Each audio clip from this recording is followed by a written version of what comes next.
Okay, students, now it's time for us to take a good look at how does diet help us when it comes to protecting from disease risk. I'm going to share my screen with you so we can explore that.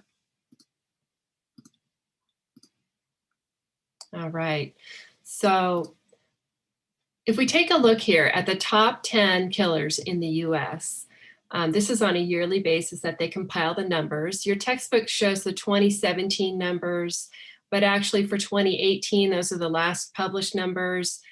The order was still the same. So we have heart disease as the #1 killer. We have cancer as the #2. Stroke is the #4, and diabetes is #7 on the list. These are all diet related. So the good news in this is that we can make a difference. We can change these stats if we can get our diet changed. Keep in mind, though, that two lifestyle habits that are more influential than diet in preventing disease is smoking and excessive drinking. So when we look at disease prevention, what are the things that we can focus on to make a difference? Diet is one, as we've already brought up. Genetics is important. And we can't change our genetics, but we can understand our genetics and how some of our lifestyle choices might influence the outcomes with disease. Environment is important, and also our general lifestyle habits, such as our activity levels, our stress level, our sleep habits. This continuum is really important to put into perspective. How much can your diet change a disease state? So we have on the left-hand side the diseases that really are genetically related. Sickle cell anemia is an example of a gene mutation. It's an inherited disease, and we can't do much with diet really to stop from getting that. We cannot cure sickle cell anemia with diet. We might be able to minimize symptoms, but we will never cure it with diet alone. If we go over to the other side of the spectrum, we have diseases that are almost purely nutrition related. So iron deficiency anemia would be an example where this is brought on sometimes just by poor diet. There can be other influencing factors in it, but we absolutely can cure someone from iron deficiency anemia by having a good diet, by giving them iron supplements, etc. In the middle here, we've got those chronic diseases that have an influence of both diet and genetics.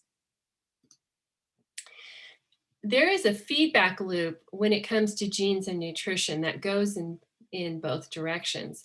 So nutrigenetics would be your genes affect how your body responds to food. One example of this might be lactose intolerance. Somebody might have a genetic predisposition to make less lactase enzyme, therefore they can't tolerate milk well.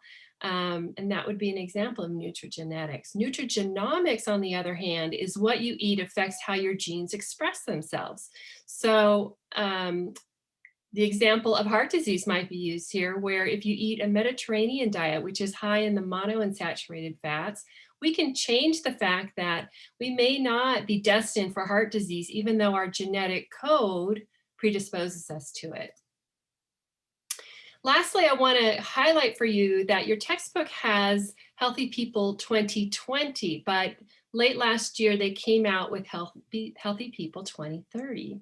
So those are available, and let's take a quick peek at them together.